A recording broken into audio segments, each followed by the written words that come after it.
Dan kita ada bawakan beberapa orang tetamu untuk kita bincangkan pengorbanan mereka, tugas mereka, mendidik dan juga membantu mereka yang diperlukan tanpa mengira latar belakang agama, bangsa, siapa saja dah nama pun sukarelawan, maka secara sukarela bantu kepada semua. Tetamu kita pun sudah bersedia, Zahira. Kita perkenalkan Encik Ashraf Han, Penaung Persatuan Empayar Kebajikan Malaysia. Apa khabar Encik Ashraf? Alhamdulillah baik, terima kasih. Boleh saya panggil Encik Ashraf Boleh. Ya, panggil panjang tu panjang sangat. Ashraf pun boleh, yes. Baik Encik Ashraf, untuk awal tadi kita lihat kejadian banjir di Kedah. Satu unprecedented lah, sangat-sangat tak dijangka berlaku. Mungkin kalau peringkat awal ini Empire Project, bagaimana melihat kepada kejadian banjir di Kedah itu? Apakah gerak kerja ataupun mungkin telah dirancang oleh Empire Project sendiri? Okey, terima kasih kepada Persona XY kerana menjemput kami pada pagi ini. Untuk kejadian banjir dan ataupun yang sebelum-sebelum ini dengan bencana banjir yang berlaku di Malaysia, Empire Project dia secara khususnya kita tiada sukarelawan di setiap negeri yang ditempatkan. Apa yang kami lakukan adalah kami bekerjasama dengan NGO tempatan itu sendiri untuk memperkasakan gerak kerja aktiviti kemanusiaan di dalam kawasan mereka. Jadi untuk bencana banjir yang berlaku di Yan, kami bekerjasama dengan rakan strategi NGO Kindness Malaysia Kedah di sana, di mana kita akan menyalurkan segala bantuan yang mereka perlukan untuk mereka bergerak secara aktif dan membantu masa-masa banjir di Yan. Itu yang kami lakukan. Dan juga dimaklumkan juga ada juga rakan-rakan NGO daripada Kuala Lumpur juga yang telah bergerak ke Kedah untuk membantu masa-masa banjir di sana. Jadi kalau kata daripada segi sokongan moral memang kita akan beri secara padu pada mereka, dan juga apa saja keperluan yang mereka perlukan, insya-Allah kami akan membantu. Kerana kami tiada tempatkan sukarelawan di setiap negeri yang ada lah. Jadi kita memang bekerjasama dengan semua NGO. Tapi saya pasti kalau kejadian macam ni, Empire Project ataupun mana-mana projek kesukarelawanan ini akan bersedia atau apa pun yang berlaku. Kalau kata seperti Empire Project, kita tidak spesifik kepada satu-satu aktiviti yang kita jalankan. Jadi salah satunya adalah bencana lah. Jadi bencana alam ni di mana kita sentiasa on standby mode untuk membantu sesiapa sahaja yang memerlukan dan juga meminta khidmat bantuan daripada sukarelawan kami lah untuk membantu. Itu yang kami lakukan. Okey, dan bersama dengan kami juga di talian ketika ini, di studio kita ada Encik Ashraf Han. Tapi di talian juga kita ada Dr. Teddy Bear ataupun dengan nama sebenarnya Dr. Madhusudan Shanmugam, yang juga merupakan penaung Teddy Mobile Center. Jadi kita bersama dengan Dr. Teddy di talian ketika ini. Ya, dan juga kita ada juga tetamu seorang lagi. Kita bersama dengan Cik Muhammad Nizam Wahid, Pengerusi Ketubuhan Keinsanan Malaysia Humanity. Hello, Assalamualaikum kepada kedua-dua tetamu. Waalaikumsalam. Terima kasih. Ya, Dr. Madhu, okey, apa khabar? Okey, saya kalau boleh saya teruskan kepada dua tetamu di belakang ini dan juga Encik Ashraf di studio. Kita banyak nak bercakap tentang kesukarelawanan ini pastinya untuk membawa kepada perbincangan ini. Okey, kita boleh terus ke Dr. Madhu terlebih dahulu kalau kita ingin tanyakan terlebih dahulu. Dr. Madhu, kalau kita lihat Teddy Klinik ini dah lama dah orang duk bercakap dan sebagainya. Tapi sekarang ini dalam keadaan yang mencabar dan sebagainya, pandemik, bagaimana pergerakan ataupun perkembangan Dr. Teddy sekarang, Doktor? Sebenarnya baru jadi 6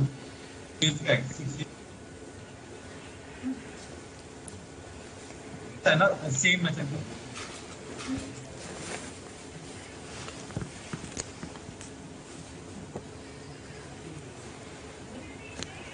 Okey, kita ada sedikit masalah teknikal. Okey, kita akan cuba dapatkan sekali lagi Dr. Madhu dan juga Encik Muhammad Nizam sendiri. Tapi sebelum kita kembali kepada Encik Ashraf, Zahira mungkin sebab Zahira pun terlibat juga dengan kesukarelawanan. Okey, di kala musim pandemik ni kan kita faham semua orang akan terkesan, bukan sahaja mereka yang berada golongan T20, B40, ya betul. M40, semuanya akan terkesan juga. Jadi apa usaha-usaha yang dilakukan oleh Encik Ashraf ni? Adakah gerakan daripada sukarelawan ini sendiri terus membantu mereka tanpa mengira latar belakang? Okey, Empire Project 19.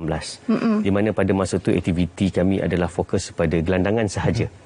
Jadi asalnya itu yang kami kenal Dr. Madu, kami kenal Saudara Nizam. Kenal semua ni? Semua kenal, semua kawan-kawan kita jugalah. Jadi mereka ni semua adalah daripada program-program street feeding yang dengan kita buat dulu.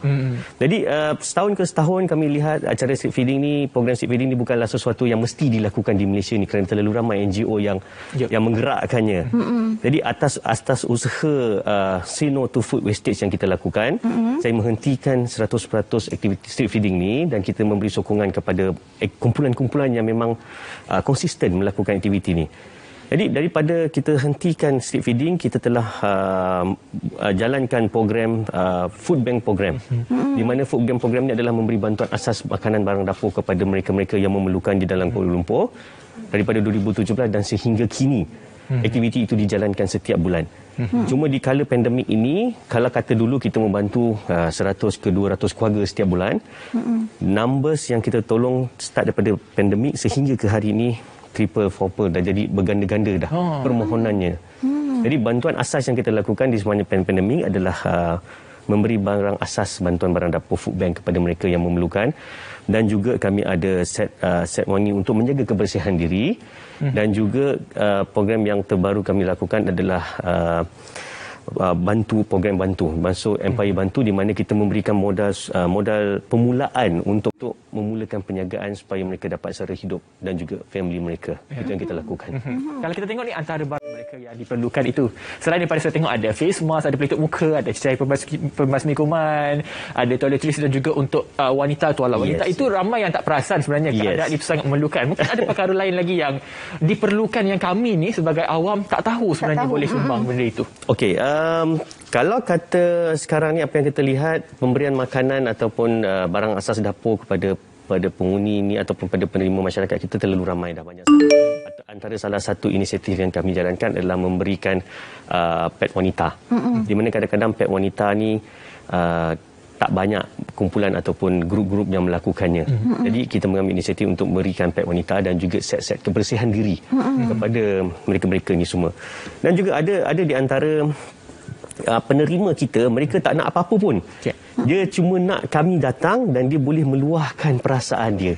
Itu sahaja yang diperlukan. Sokongan psikososial kiranya. Sokongan psikososial, dan diorang hanya ingin tempat yang mereka boleh kongsikan masalah, kongsikan apa sahaja dengan keadaan pandemik sekarang ini. Dan saya rasa kementerian juga ada statistik yang mengatakan tahap mental ataupun agak membimbangkan sekarang ini di Malaysia. Jadi ada antara mereka yang memerlukan sokongan meluahkan perasaan saja. Itu dia.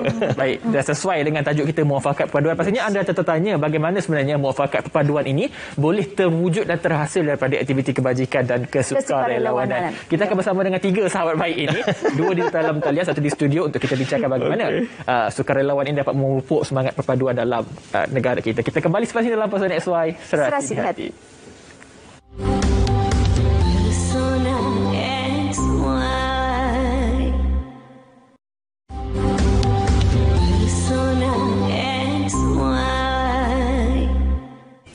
Okey, kembali lagi dalam Pesona XY Serasi di Hati. Masih lagi bersama dengan kami muafakat perpaduan. Yang mana kita menyentuh isu kesukarelawanan untuk membawa perpaduan dalam Malaysia. Dan bersama dengan kami dalam talian seperti yang kami sudah maklumkan tadi adalah Encik Nizam Wahid. Dan juga kita bersama dengan Dr. Teddy. Sekarang kita akan bersama dengan Dr. Nizam dahulu. Assalamualaikum Encik Nizam. Waalaikumsalam warahmatullahi wabarakatuh. Apa khabar? Alhamdulillah baik. Bila kita bercakap berkenaan dengan kesukarelawanan sendiri, kan dalam musim-musim pandemik ini sendiri, bagaimana gerakan yang dilakukan oleh Encik Nizam untuk aktiviti kesukarelawanan untuk masyarakat di Malaysia? Okay, bismillahirrahmanirrahim. Terima kasih untuk Pesona XY.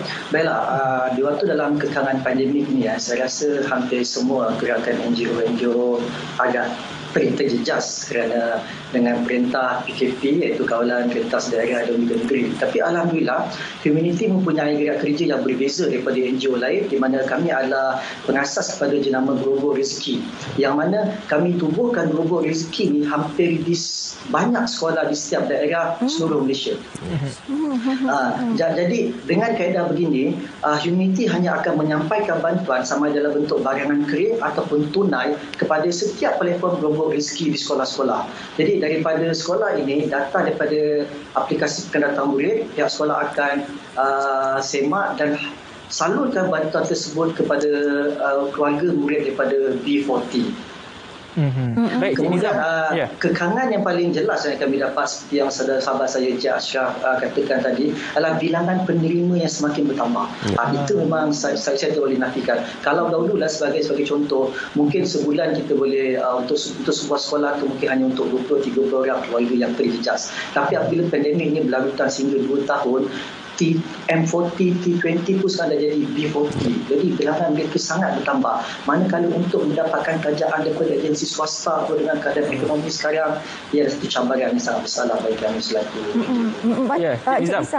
Kalau kita lihat, kalau kita nak membantu orang ramai ini, memang orang perlukan bantuan ini sentiasa ada, tak kira waktu dan sebagainya. Kalau kita bercakap berbalik kepada topik kita iaitu memufakat perpaduan, kalau Nizam sendiri sebagai pengurusi pertubuhan keinsanan, insan ni satu terma yang sangat tinggi sebenarnya, sangat insan dalam diri kita. Untuk kita kaitkan insan ini dalam perpaduan, bagaimana sebenarnya kita nak lihat kewujudan keinsanan itu semasa kita melakukan aktiviti kesukarelawanan, kebajikan dan sebagainya? Okey, terima kasih atas soalan yang saya sangat suka. Dan inilah sebenarnya saya nak bercerita tentang apa program dalam Humanity. Baiklah, Humanity ni seperti saya katakan tadi adalah pengasas kepada jenama Gerobok Rezeki. Selama ini yang viral di media sosial, di Facebook, apabila kita bercerita tentang Gerobok Rezeki, masyarakat hanya nampak dia sekadar satu sedekah, satu bantuan bagi orang susah. Tapi sebenarnya dia lebih besar daripada itu. Apa yang ingin kami sampaikan, Gerobok Rezeki ini bukan sekadar satu bantuan, bukan sekadar satu sedekah. Dia adalah lebih kepada untuk mendidik komuniti. Kita tidak boleh menafikan bagaimana suatu ketika dahulu tegangnya hubungan antara kaum dalam masyarakat kita. Kita tidak boleh menafikan fakta ini. Dan bagaimana suatu masa dahulu salah faham antara Islam dan bukan Islam, dan bagaimana suatu masa dahulu Islamofobia itu sendiri wujud dalam negara kita. Apabila masyarakat bukan Islam apabila masyarakat Islam itu mendapatkan bantuan daripada rumah ibadah bukan Islam, maka akan wujud salah faham yang sangat teruk. Dan apabila Islam pun ingin menyampaikan bantuan kepada bukan Islam, Islamofobia itu pun akan wujud. Jadi daripada titik permulaan ini, kami telah duduk berbincang, maka kami telah mengambil satu solusi inovasi sosial yang kami kenalkan, iaitu Gerobok Rezeki. Kita patah balik kepada kepada asal usul kita, iaitu anak-anak kecil kita. Kami pergi kepada sekolah, kami implementkan idea ini di mana anak-anak kecil kita didik perpaduan melalui perkongsian rezeki. Bayangkan apabila keluarga Cina membawa barangan kering hantar ke sekolah, dikongsi dan diambil oleh keluarga Melayu dan keluarga India. Bayangkan apabila keluarga India pula membawa barang makanan, dikongsikan dan diambil oleh keluarga Melayu dan keluarga Cina. Begitu juga apabila keluarga Melayu membawa barang makanan, diambil dan dikongsi oleh keluarga Cina dan keluarga India. Nampak tak? Perpaduan itu akan wujud oleh perkara yang sangat simple, iaitu kongsi rezeki. Daripada situlah kita didik anak kecil kita seusia 7 tahun darjah 1 sehinggalah masuk ke peringkat universiti. Gerobok Rezeki sekarang telah berada bukannya di sekolah rendah di mana kami implementkan, tapi sekarang telah menjadi trending dan viral even di IPTA. Masjid memang kami telah lepaskan kepada pihak masjid untuk terus mereka bergerak sendiri setelah kami viralkan 3-4 tahun lepas. Jadi sekarang fokus kami adalah untuk memupuk perpaduan supaya generasi masa depan kita tidak terkesan dengan isu-isu remeh-temeh yang tentang perpaduan. Encik Nizam, boleh juga kita tahu sejauh mana sebenarnya masyarakat kita ni sedar betapa pentingnya aktiviti kesukarelawanan ini untuk membentuk perpaduan dekat Malaysia ini sendiri? Saya tidak nafikan masyarakat kita kalau bab daripada segi untuk membantu tanpa mengira bangsa dan agama, khususnya generasi muda sekarang, saya rasa itu kita tak boleh pertikaikan. Mereka mempunyai semangat dan juga keluhuran hati yang sangat baik. Tapi kita tak boleh nafikan dengan situasi isu politik kita yang agak panas, dan setiap tahun isu perkauman tidak boleh lari kerana asas kita punya sistem politik pun berdasarkan kaum. Jadi bagaimana bagaimana peranan kami sebagai NGO untuk menyemaikan perpaduan itu daripada anak kecil. Sebab itu kita mulakan daripada sekolah-sekolah rendah. Kita dah tidak boleh nak create retorik ataupun sekadar retorik ataupun sekadar manis mulut dengan sempakan kita melalui perpaduan, kita berpegangan tangan, golongan-golongan tua, golongan dewasa, golongan muda sekarang melihatnya sebagai satu hipokrit.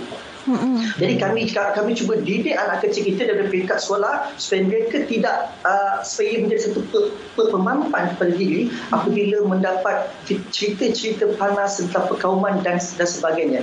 Alhamdulillah bila kita melihat gerakan daripada pelajar universiti dan even sekarang sendiri pun apabila kita melihat ad hoc team yang diwujudkan oleh contoh Cik Ashraf ni berkenaan dengan, saya suka perkataan apa yang Cik Nizam kongsikan, isu perkawanan ni tidak pernah habis dan juga kita tidak perlu beza-bezakan. Betul. Saya tanya kepada Cik Ashraf ni, kalau kita lihat kepada Empire Project ni sendiri, tenaga sukarelawan itu terdiri daripada pelbagai kaum. Betul. Membantu juga kepada mereka yang pelbagai kaum. Betul. Untuk persoalan kesukarelawanan ini, bagaimana kita ingin membantu mereka dan kita tanamkan dalam pemikiran kita bahawa tiada perbezaan pun. Tak ada beza-beza antara Melayu, India, Cina, semua kena bantu. Macam mana kita nak tanam benda tu supaya benda tu kekal, harmoni pun akan kekal? Okey. Daripada apa yang Cik Nizam tadi sendiri yang mengatakan baru kita memupuk semangat perpaduan itu daripada peringkat sekolah lagi.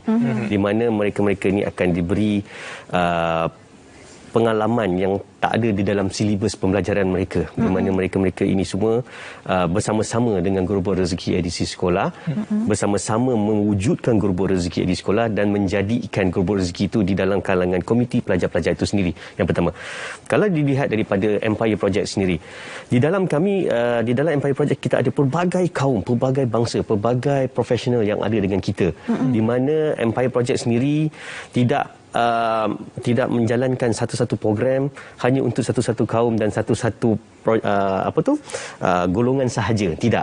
Kami ada pelbagai program yang meliputi semua bangsa yang kita lakukan. Dan juga aktiviti kemanusiaan ini adalah bukanlah sesuatu yang boleh dipaksa-paksa untuk mereka join ataupun bersama-sama dengan kita. Tidak. Ianya perlu hadir dengan hati yang ikhlas, keterbukaan dan juga boleh menerima kritikan dan juga pandangan daripada semua orang. Jadi daripada Empire Project sendiri, kita menerima sesiapa sahaja untuk bersama kita. Kita menerima apa sahaja peringkat umur dan juga bangsa untuk bersama dengan kita agar perpaduan, agar kerjasama, agar semangat setiakawan itu ada dan berterusan sehingga bila-bila, insya-Allah. Pasti wujud bila terlibat dalam perkara ni. Wujud dan kita tak nafikan mungkin ada di antara kumpulan-kumpulan yang hanya memfokuskan kepada satu bangsa, satu kaum saja. Ada, mungkin ada. Tapi kalau dalam 10 kumpulan mungkin satu sahaja. Maksudnya itu. Tapi kalau kata daripada pengalaman saya sendiri, daripada apa yang saya lihat sendiri, kebanyakan NGO yang ada dengan saya, kebanyakan NGO yang kami bekerjasama, semuanya akan memupukkan semangat perpaduan, nilai kerjasama tanpa membeza-bezakan kaum dan juga pegangan agama mereka. Saya tertarik dengan apa yang Encik Nizam dan juga Encik Ashraf sebutkan tadi. Didik perlu daripada sekecil-kecil anak di sekolah. Okey, jadi penglibatan ibu bapa itu sendiri dalam aktiviti kesukarelawanan bersama dengan anak-anak, adakah ianya perlu diwujudkan untuk perpaduan sesama kaum juga dan juga keharmonian dalam sesebuah keluarga? Okey, secara tidak langsung apabila wujudnya Gerubuk Rezeki Edisi Sekolah yang telah dilakukan, dijalankan oleh sahabat saya Encik Nizam itu sendiri di peringkat sekolah rendah sendiri. Jadi secara tak langsung pihak PIBG dan juga barisan para guru memainkan peranan yang penting untuk Gerubuk Rezeki Edisi Sekolah itu sentiasa bergerak, sentiasa berjalan dan sentiasa membantu anak-anak murid mereka itu sendiri. Jadi daripada segi perpaduan atau kerjasama setiap ibu bapa di antara pelajar, ibu bapa, guru dan juga komiti masyarakat setempat, sekiranya mereka tahu adanya Gerubuk Rezeki di sekolah, mereka akan membantu antara beri barang kepada pihak sekolah ataupun memberi sedikit wang tunai kepada pihak sekolah untuk menjadikan Gerubuk Rezeki itu di peringkat Gerubuk Rezeki Edisi Sekolah. Dan juga di peringkat agensi itu sendiri, seperti Empire Project, kita bekerjasama dengan ramai agensi, banyak agensi, kita bekerjasama dengan sesiapa sahaja. Antara salah satu penyumbang kita adalah daripada Majlis Agama Islam Wilayah Persekutuan Kuala Lumpur, di mana kami projek yang terbaru insya-Allah akan dijalankan, Gerubuk Rezeki edisi tadika pun akan diwujudkan insya-Allah. Sangat awal. Baik, tadi kita nak bersama dengan seorang lagi sahabat baik Cik Ashraf dan juga Cik Nizam ni, penaung Teddy Mobile Center Dr. Madhusudan ataupun panggil Dr. Teddy. Hello Dr. Teddy. Hello, sekarang boleh dengar? Okey, sekarang ni betul-betul jelas sangat. Dr. Teddy, tadi kita dah cakap berkenaan dengan cabaran pandemik sendiri dan sebagainya. Dr. Teddy sendiri, saya tahu Dr. Teddy Mobile Center ini klinik yang boleh kata klinik mobile lah, klinik bergerak. Mungkin Dr. Teddy boleh kongsikan cabaran yang ketika ini untuk memberi bantuan dalam tempoh pandemik, kawalan pergerakan dan sebagainya ni.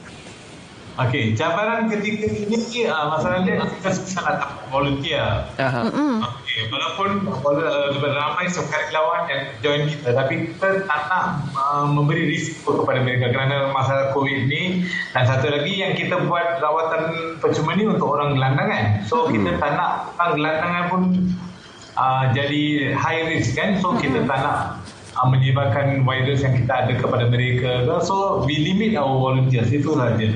And ada ramai family. Okay, mungkin dulu roughly kita tolong tu hanya 10 family, tapi in this musim pandemik dah lebih 300-400 family yang kita dah tolong, memberi mereka groceries, in the form of groceries, in the form of any other help yang mereka memerlukan. So you see there's much more increase in the number of people who needs help. Sorry, saya campur English and Malay sikit. Dr. Teddy, tadi kita dah cakap pandangan daripada Encik Ashraf dan juga Encik Nizam sendiri. Untuk Dr. Teddy sendiri, perpaduan dalam kerja kebajikan, apa jawapan daripada Dr. Teddy ni? Okay, perpaduan for us, okay, my volunteers ni memang ada Melayu, ada India, Cina, ada yang foreign. Okay, for me the most important thing ni, kita semua anak Malaysia dulu.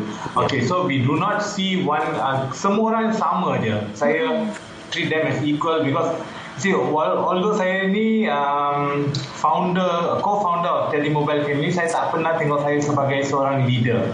So we work as a team. So saya selalu beritahu mereka, okay, mobile clinic ini bukan klinik saya, tapi klinik kita. So we are all one family and we don't care of race. Yang paling penting ni, semua volunteer yang join kita mesti colour blind. Kita tak boleh tengok warna sesiapa. So kita rawat semua orang macam manusia sama je.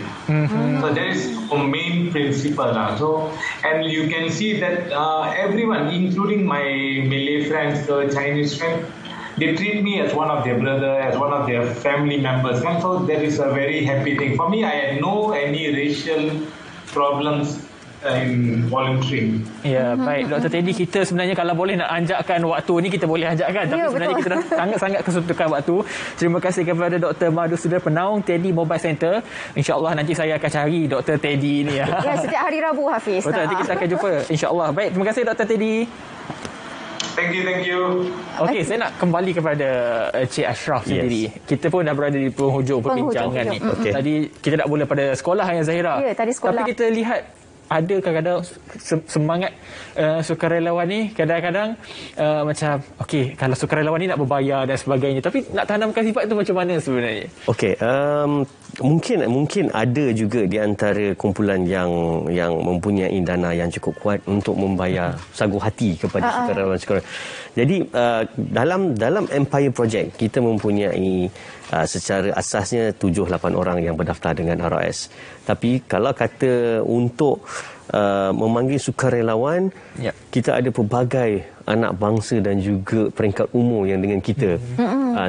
Mereka semua ni datang secara sukarela, datang secara ikhlas hati yang terbuka tanpa memerlukan sebarang bayaran untuk menjadikan satu-satu program yang kita jalankan, yang kami lakukan. Jadi di situ secara tak langsung kita memupuk nilai perpaduan di antara mereka, kita memupuk nilai kesukarelawan di antara mereka, dan yang paling utama sekali, mereka datang dengan hati yang ikhlas. InsyaAllah. Kalau sukarela itu sendiri pun memang kita dah kena ikhlaskan hati. Yes, betul. Sukarelawan ini kita tidak perlu mengharapkan apa-apa balasan. Jadi terima kasih banyak-banyak kepada Encik Ashraf Han atas kesudian untuk bersama dengan kami hari ini. Dan juga terima kasih kepada Encik Muhammad Nizam Wahid, Pengerusi Pertubuhan Keinsanan Malaysia Humanity, yang secara dalam talian bersama kita. Baik, terima kasih. Kita minta maaf atas kesuntukan waktu dan sebagainya. InsyaAllah kita akan lanjutkan perbincangan kita. Kita berehat dulu seketika. Kembali selepas ini dalam Pasukan SY. Jangan lari ke mana-mana.